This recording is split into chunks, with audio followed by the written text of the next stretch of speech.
Yang terhormat moderator Pak dari UI dan serta sekalian yang saya muliakan, para ulama, para pejabat.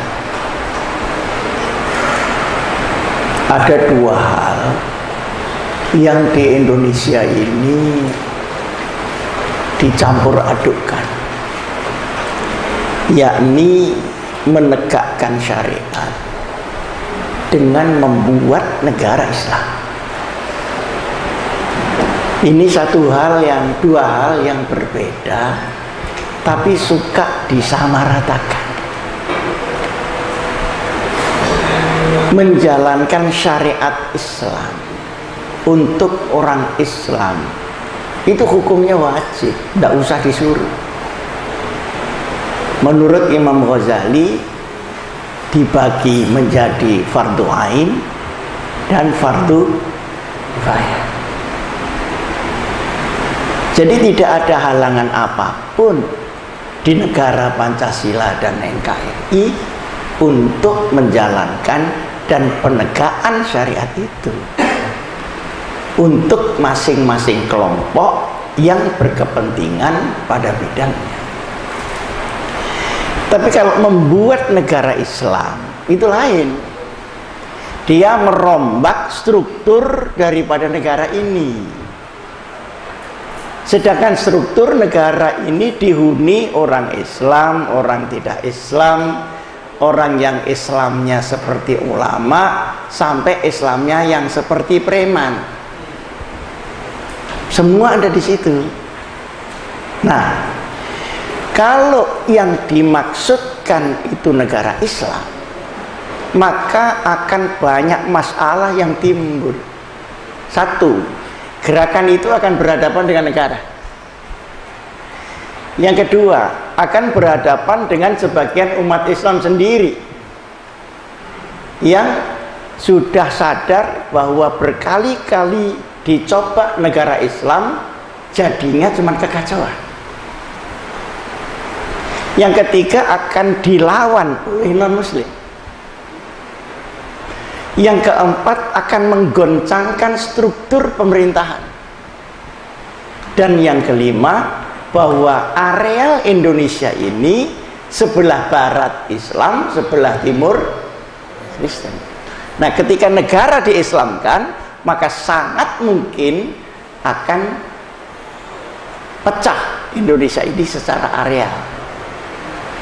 Dan itu awal dari hancurnya negara Republik Indonesia. Ini satu. Yang kedua, mengapa dulu ulama-ulama kita terima negara proklamasi? Ada Kiai Hasyim Asy'ari, ada Kiai Dahlan, ada Wahid Hasyim, ada Cokroaminoto, ada Agus Salim, dan tokoh-tokoh Islam kelas berat. Dan Islam pada waktu itu tidak ada model pragmatisnya, ideal. Kalau sekarang banyak pragmatisnya. Ini bagaimana hukumnya Kiai? Lah sampai minta yang mana? Ini yang ketawa ini mesti pengalaman. Artinya apa? Loyalitas kepada agama dan negara utuh ketika itu. Mengapa terima?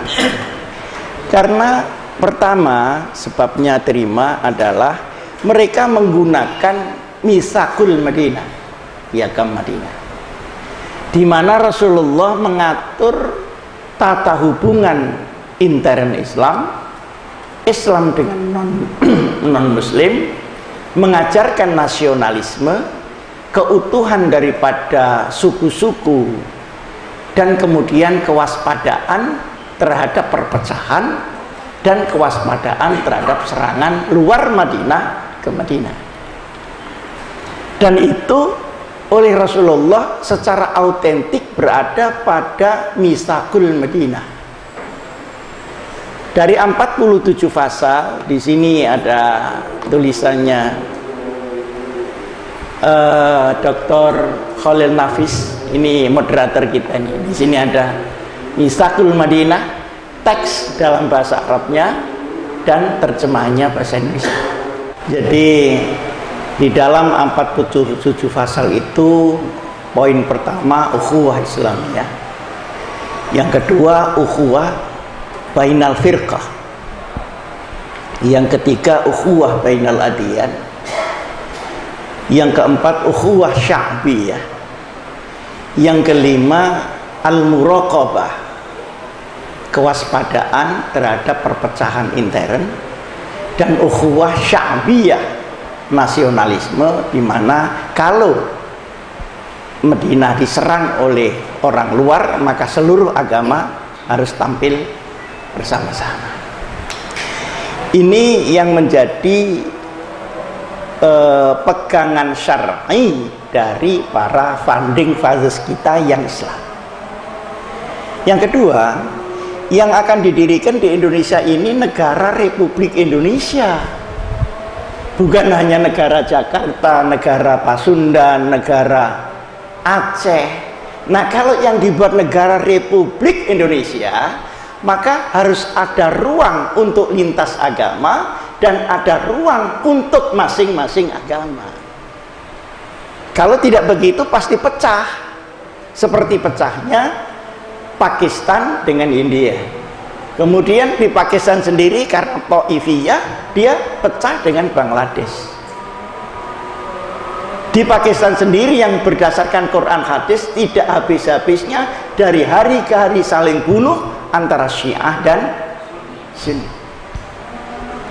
Jadi teks negara Islam itu belum dengan sendirinya membuat beres syariat dan nilai Islam,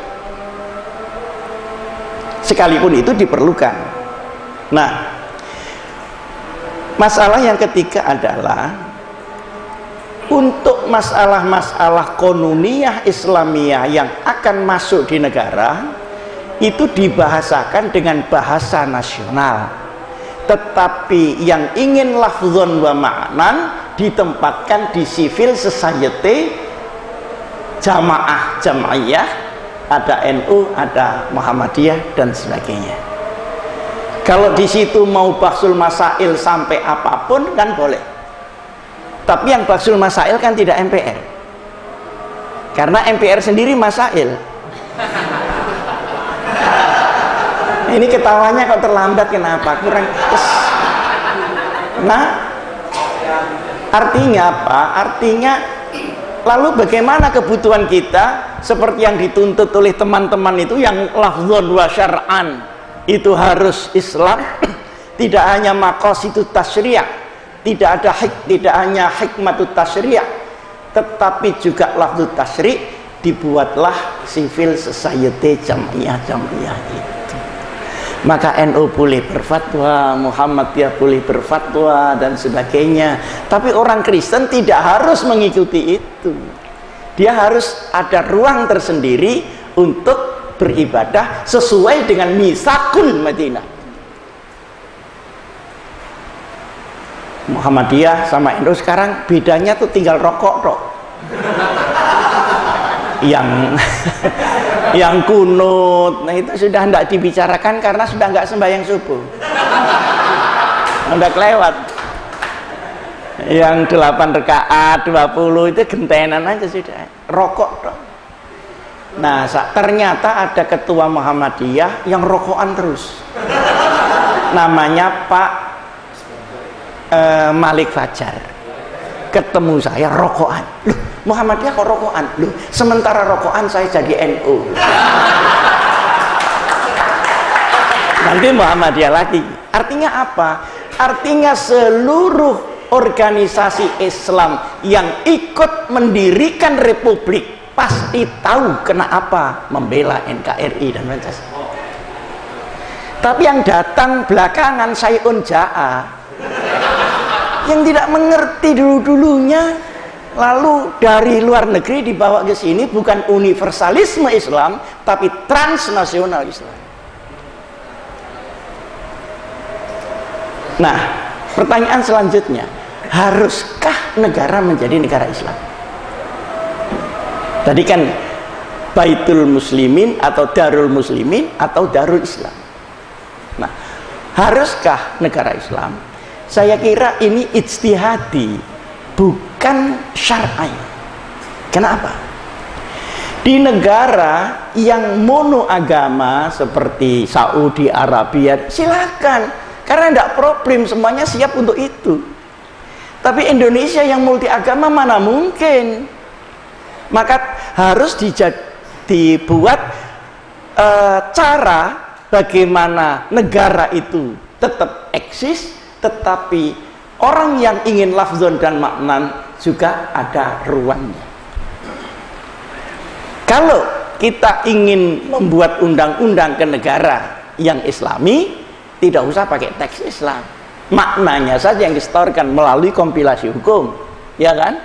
Dari MUI bisa, dari Departemen Agama bisa, undang-undang anti korupsi, tidak usah undang-undang Islam anti korupsi, karena anti korupsi itu sudah Islam. Nah ini di sini hikmat tasyri'nya di sini. Sekalipun yang korupsi itu orang Islam semua. Innalillahi wa inna ilaihi. Tapi tatanan ini udah bener. Nah, begitu tatanan ini dibalik, pasti terjadi kekacauan di Indonesia.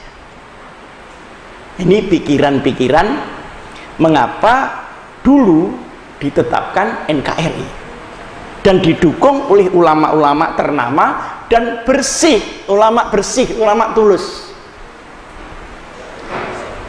Yang kedua, kenapa banyak yang ngotot negara Islam? Ini kita juga harus tahu mengapanya. Pertama, dia tidak tahu bagaimana Indonesia dulu didirikan. Pertama. Yang kedua, dia mengadopsi sistem politik yang berkarakter agama di luar negeri yang dibawa ke sini, padahal di luar negeri Islamnya mono Islam, di sini multi agama. Ini tidak dibedakan. Nah, saya tidak tahu kenapa orang Indonesia itu kalau sudah keluar negeri, pulang itu kok jadi orang luar negeri. Kalau ke Amerika gitu setahun aja pulang itu lebih koboi dari George Bush. Baru ke Saudi 2 bulan saja itu tutupannya mata hitam-hitam itu medeni, Pak. Ini kenapa? Sementara negara-negara yang lain seperti Korea, seperti Cina, puluhan ribu ke Amerika, pulang tetap Cina aja. Sifat inlander kita ini membuat transnasional bebas di sini. Yang kedua, itu tadi sebab yang kedua ya. Ketiga. Sekarang ketiga. Pada saat mulai tahun 99 sampai sekarang, Indonesia ini terbuka. Apa saja boleh. Jangan dikira radikalisme Islam saja yang masuk. Radikalisme neokomunis juga masuk. Radikalisme liberal juga masuk. Apa dikiranya liberal itu tidak radikal? Orang yang sembahyang itu disindir-sindir, berarti kan dia radikal. Ada temennya sholat itu disindir, kamu ini sudah doktor kok masih sholat.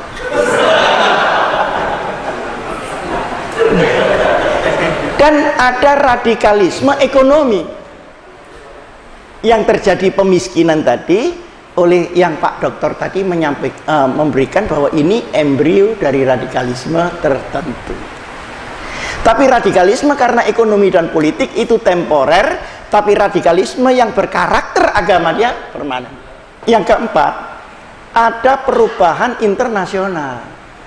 Ketepatan tahun-tahun itu, tahun 2000-an, perang Amerika melawan Al-Qaeda yang ngobrak-abrik orang Timur Tengah, sebagian besar masuk di sini.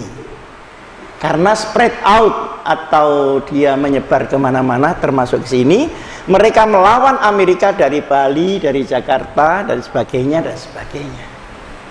Karena mau ke Jakarta sendiri nggak bisa naik perahunya, jadi sak nemunya aja. Akhirnya yang menjadi korban orang Indonesia, padahal dia antinya anti Amerika. Bersamaan dengan itu, maka orang-orang garis keras yang dulu zaman Pak Harto ke Malaysia, karena di sini undang-undangnya ketat, kembali ke Indonesia secara berjamaah. Inilah maka timbullah NI itu. Nah, jadi negara agama ini dimotivasi oleh tekstualisme agama dan menolak hikmatut tasyri'. Yang kedua, disemangati oleh ta'ifiyah, baik yang tasyaddudiyah maupun yang takfiriyah. Ini yang nggak ngerti biar nggak ngerti aja ya.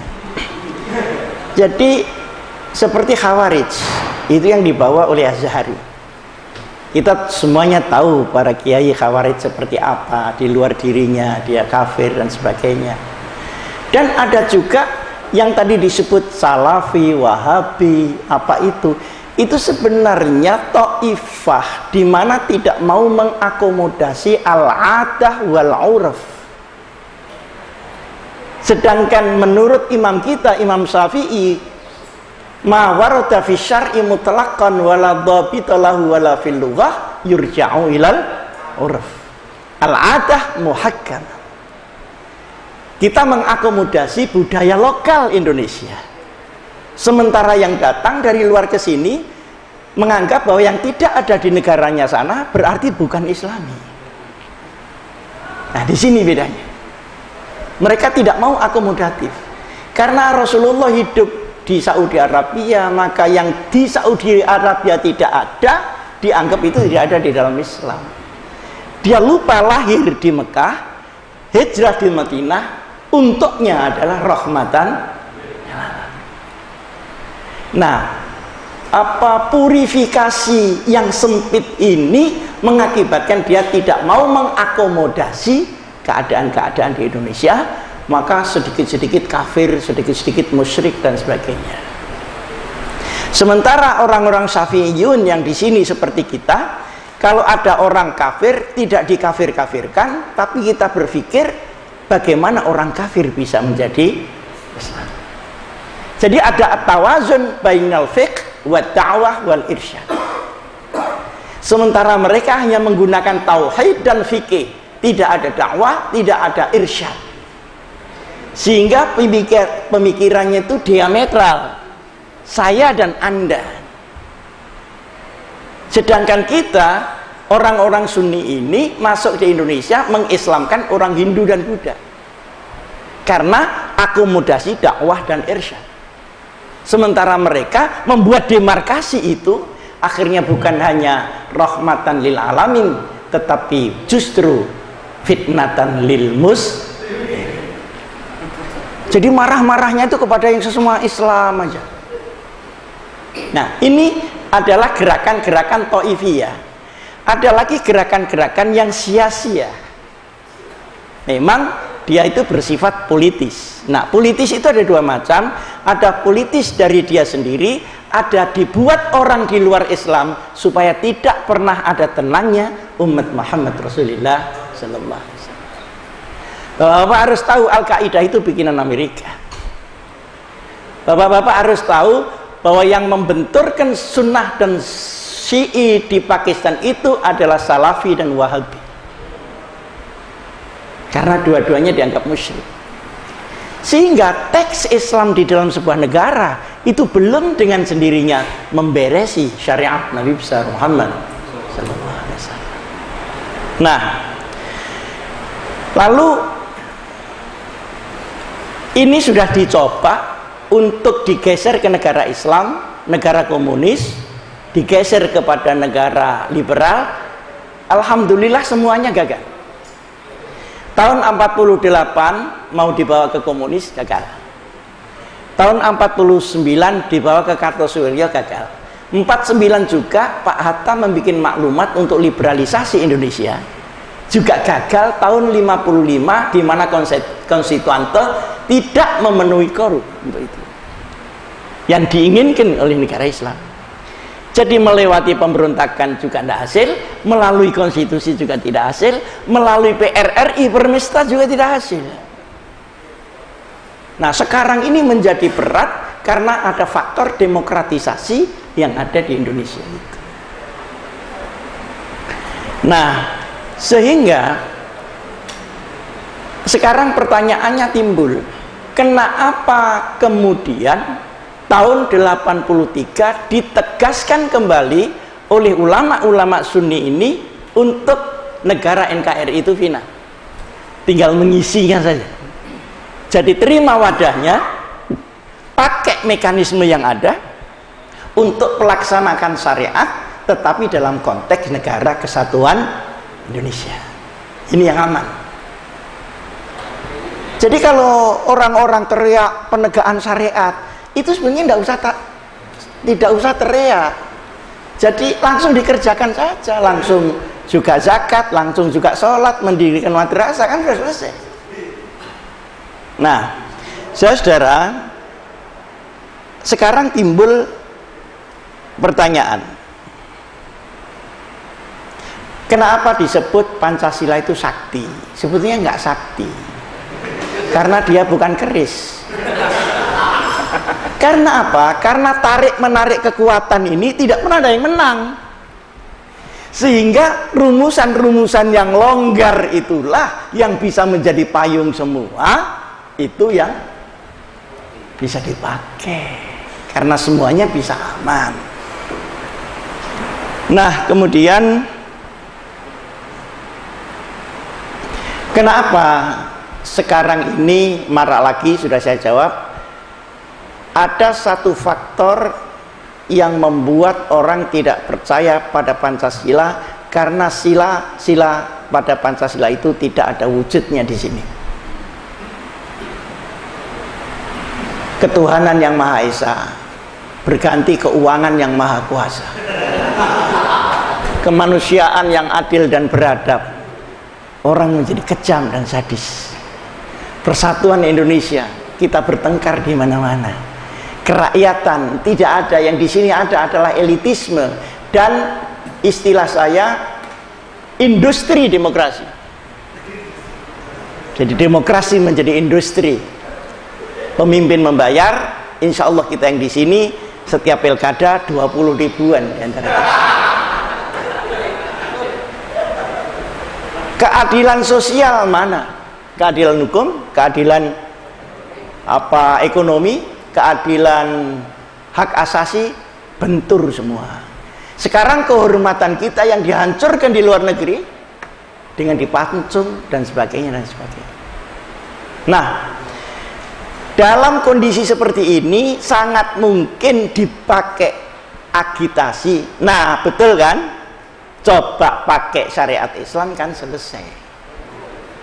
Iya betul, tapi caranya bagaimana? Saya pernah ketemu sama teman-teman Hizbut Tahrir. Yang Anda maksud dengan khilafah itu seperti apa? Karena khilafah di dalam hadis-hadis itu belum menyistem. Dia baru ma khalfa Rasulillah sallallahu alaihi wasallam, dan habis fi salasina sana. Jadi bukan membentuk sistem. Nah, oleh karenanya kesimpulannya adalah bahwa kita memilih negara bangsa seperti Indonesia ini atau memilih negara agama itu masalah ijtihadi, bukan masalah syar'i atau hidayati.